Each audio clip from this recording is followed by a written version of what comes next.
नमस्ते दोस्तों, मेरे सुनो गवर्नमेंट चैनल में आपका स्वागत है। मैं हूं अनीता चौहान, पत्नी श्री प्रेमपाल सिंह चौहान, डिप्टी मैनेजर, नेशनल फर्टिलाइजर्स लिमिटेड, नंगल।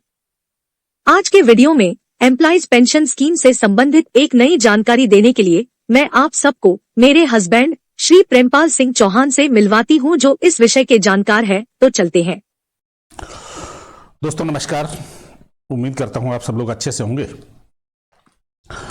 दोस्तों आज का जो एग्जाम्पल है ये मिस्टर उदय हैं, इन्होंने हमें भेजा है और ये व्हाट्सएप नंबर इसमें दिया हुआ है। आप यदि चाहें तो आप इस पर संपर्क कर सकते हैं, लेकिन आप व्हाट्सएप करें अपनी प्रॉब्लम, ना कि कॉल। यदि जरूरत होगी आपकी प्रॉब्लम को देखते हुए तो हम अपने आप आपको कॉल कर लेंगे और समय के अनुसार कर लेंगे। दोस्तों ऐसी कैलकुलेशन कराने का फायदा ये होता है कि आपके जो डाटा कंपनी ने भेजे हैं उनमें कई बार डिफरेंस होता है और कई बार ईपीएफओ ने भी उन डाटा को गलत कैलकुलेट किया होता है। तो यदि आप किसी एक्सपर्ट से अपनी कैलकुलेशन करा लेते हैं तो उसका फायदा देखिए, हो सकता है उसमें आपको कुछ पैसा खर्च करना पड़े, लेकिन पैसा खर्च करना एक अलग मैटर है। पैसे की कोई वैल्यू नहीं है, वैल्यू है आपकी कैलकुलेशन की। जैसे इन्हीं का जो एग्जाम्पल है, आज मैं इस पे बात करूंगा कि इसके फायदे क्या है। चलिए हम चलते हैं वीडियो की तरफ। और ये हमारा कैलकुलेटर है, ये हमारी एक्सेल सीट है, इसमें हमने इनके डाटा डाल लिए हैं। अब आप देखिए, एक तो ये कि इन्होंने इनकी कंपनी ने जो डाटा भेजा हुआ है और उसी पे ईपीएफओ ने कैलकुलेट किया हुआ है, इसको पूरे महीने की सैलरी लिया गया है, ना कि जबकि हमने इसे एज पर रूल आधे महीने की सैलरी ली जानी चाहिए। 16 तारीख के 16 नवंबर के बाद पेंशन स्कीम आई है तब हमारी ली जानी चाहिए। दूसरा, यहां इन्होंने कंट्रीब्यूशन 156 रुपए होता है, 179 रुपीज इन्होंने पे किए हुए हैं ऑलरेडी। अब ये देखिए आपकी कंपनी ने ज्यादा पैसा पे किया हुआ है तो इसको एडजस्ट होना चाहिए। हमने इसे एडजस्ट कर दिया है, लेकिन क्या पता ईपीएफओ एडजस्ट करेगा या नहीं आपकी फाइनल कैलकुलेशन करते समय। ठीक है, एक तो ये डिफरेंस हो गया। दूसरा, अभी हम डिफरेंस आपको और बताते हैं कि इनकी कंपनी ने बीच बीच में 8.33% से ज्यादा पैसा पे किया हुआ है। हालांकि वो एक एक दो रुपए ही है, लेकिन एक एक दो रुपए भी क्यों?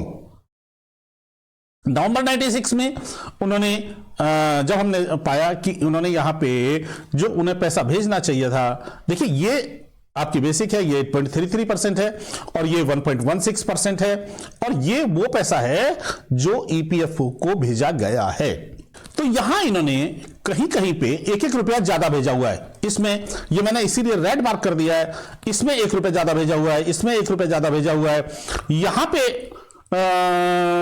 पे तो कई लगभग 100 रुपए, तीन चार लाइन है, इन 4 लाइनों में लगभग 100 रुपए ज्यादा भेजे हुए हैं।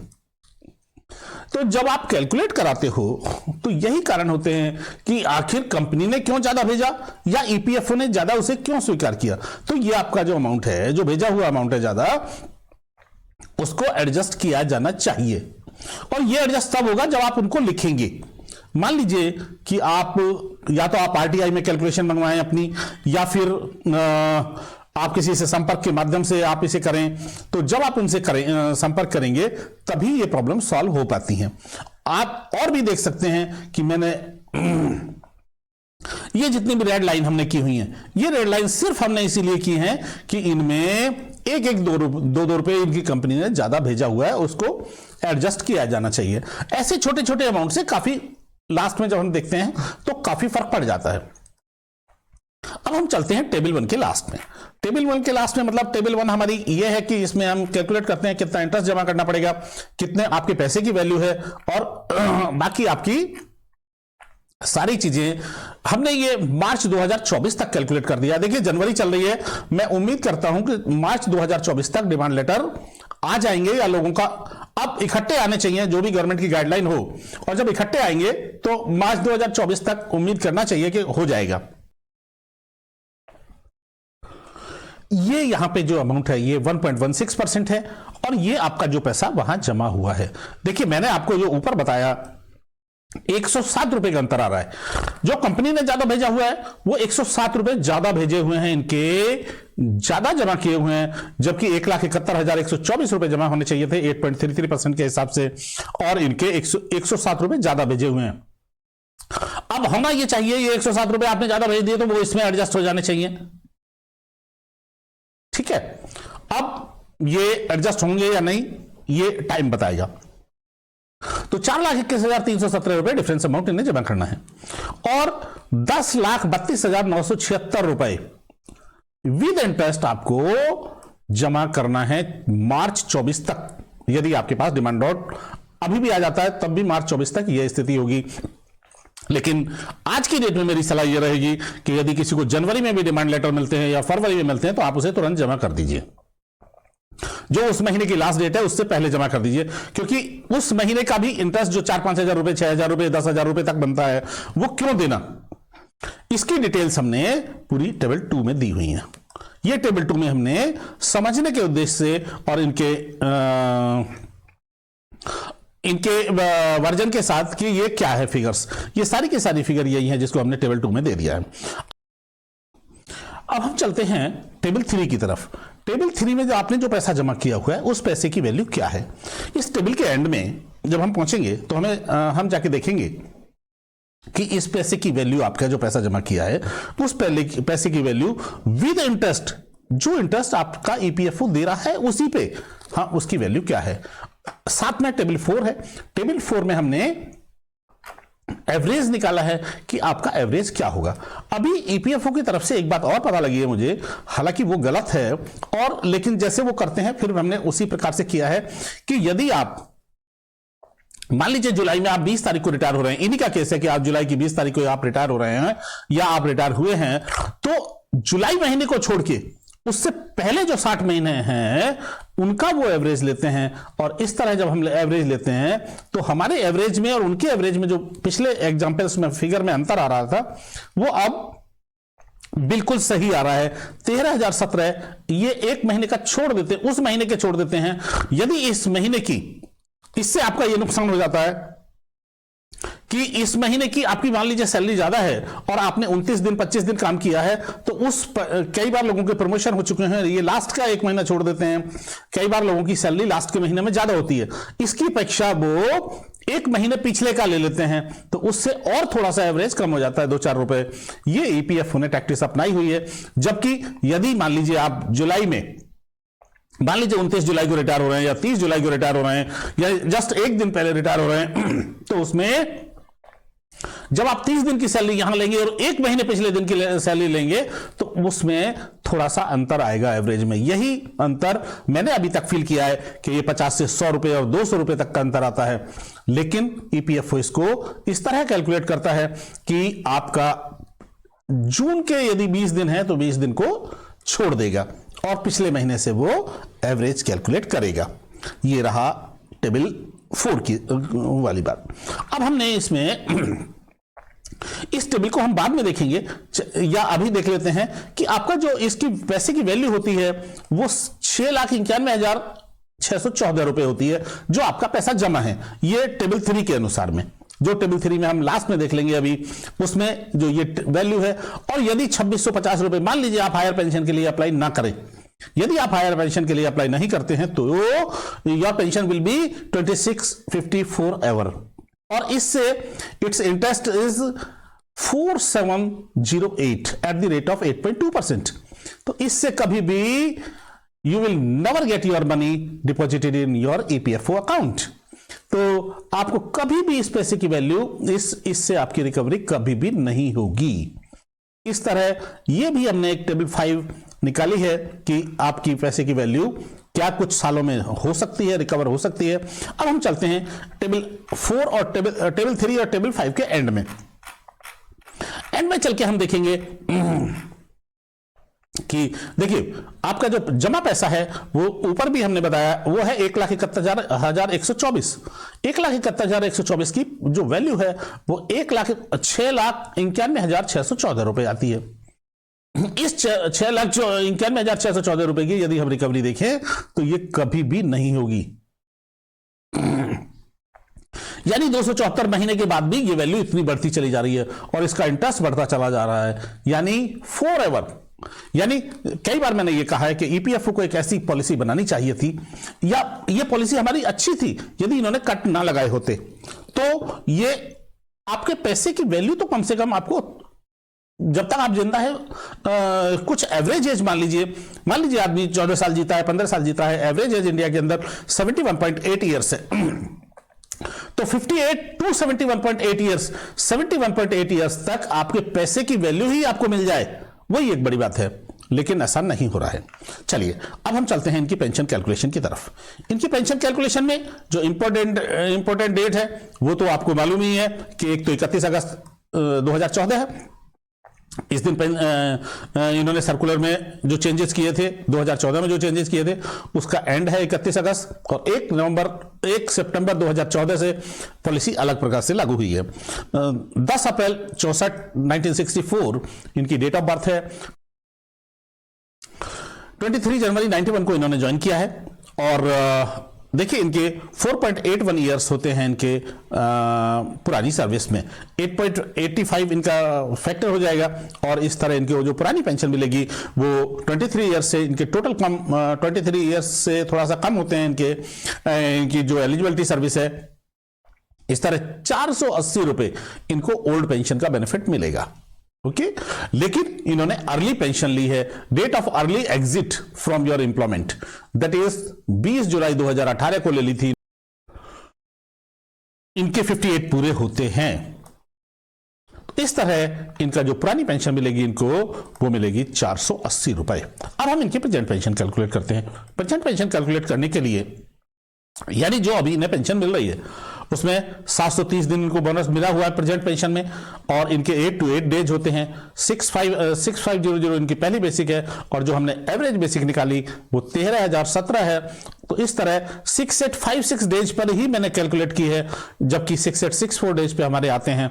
तो इस तरह ये आपको याद होगा कि हमने जो लीगल नोटिस दिया है उस लीगल नोटिस में भी हमने इस पॉइंट को कवर किया हुआ है, और 1419 दिन आपके बाद के होते हैं।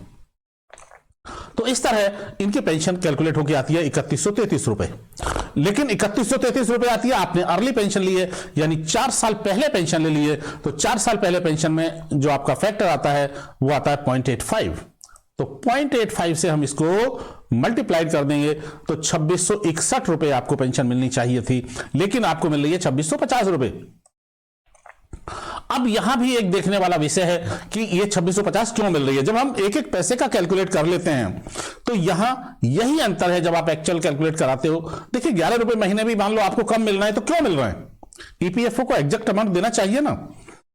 तो इसीलिए अपना अपना कैलकुलेशन कर लेने का फायदा ये होता है कि आप आरटीआई लगा के ये पूछ सकते हैं कि भाई मुझे 11 रुपए कम क्यों दी जा रही है, या मेरी एक्चुअल कैलकुलेशन क्या है। फिर हो सकता है यदि हमारी गलती है तो हम उसे देखेंगे, लेकिन अभी हम ये पाते हैं कि ईपीएफओ 11 रुपए कम पेंशन दे रहा है आपको।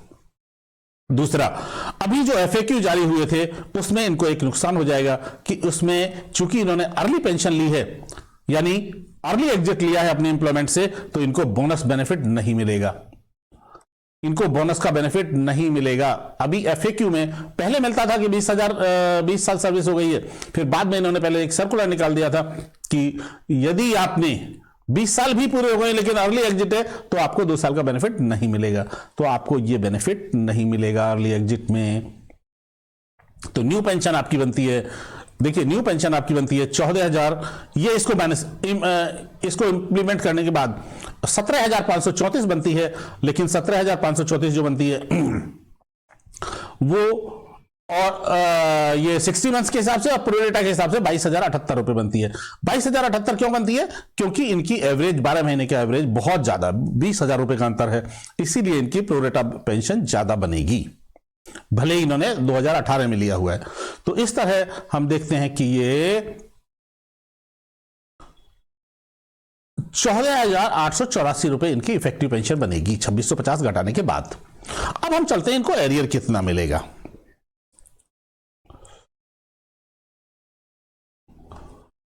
एरियर हमने ये 60 महीने का, ये प्रोरेटा, ये हमने सारा एरियर इनका कैलकुलेट कर लिया टेबल 7 में। चूंकि ये सीट हम उनको भेजेंगे तो आप इसमें देख लीजिएगा मिस्टर उदय, पूरा का पूरा ये आपको एरियर मिल जाएगा।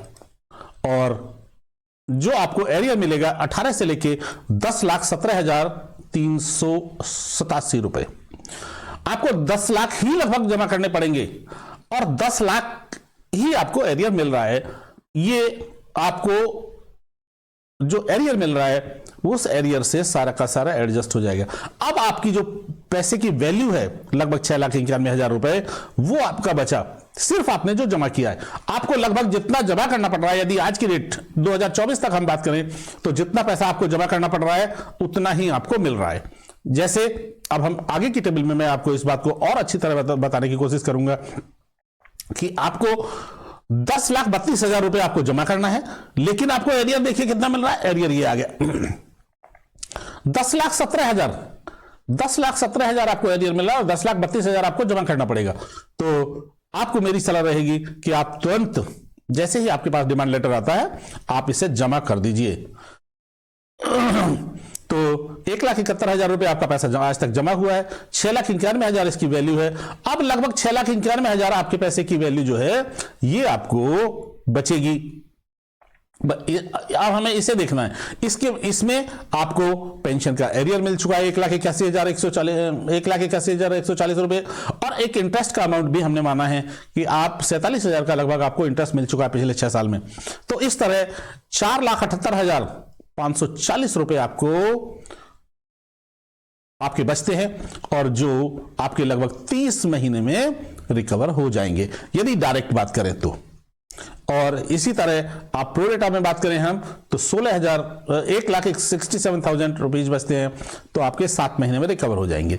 और इस तरह अगली टेबल में हम देख लेते हैं। हमने ये भी विद इंटरेस्ट माना है कि विद इंटरेस्ट मान के आपका विद इंटरेस्ट पैसा जो बचता है 4,78,000, यदि हम विद 8.2% आप मान के चलें कि आपने ये पैसा डिपॉजिट कर दिया है कहीं पे और डिपॉजिट करने के बाद में 8.2% आपको इंटरेस्ट मिल रहा है, तब भी आपके पैसे की रिकवरी अगले 30 महीने में हो जाएगी। तो ये है उदय जी कैलकुलेशन कराने का। देखिए ये फायदा होता है कि आपको ये पता लगा कि आपका एक तो पैसा ईपीएफओ में ज्यादा जमा किया गया कंपनी द्वारा, उसको एडजस्ट होना चाहिए। एक आपको जो पेंशन मिल रही है वो 11 रुपए कम मिल रही है अभी प्रेजेंट पेंशन। तो इस तरह जब आपका एडजस्ट हो तो आपको ये पता होगा कि आप आरटीआई लगा के या ईपीएफओ में मिलके उसको अपना एडजस्ट करा सकते हैं। बहुत बहुत धन्यवाद। आज की यह वीडियो आपको कैसी लगी कमेंट करके जरूर बताएं।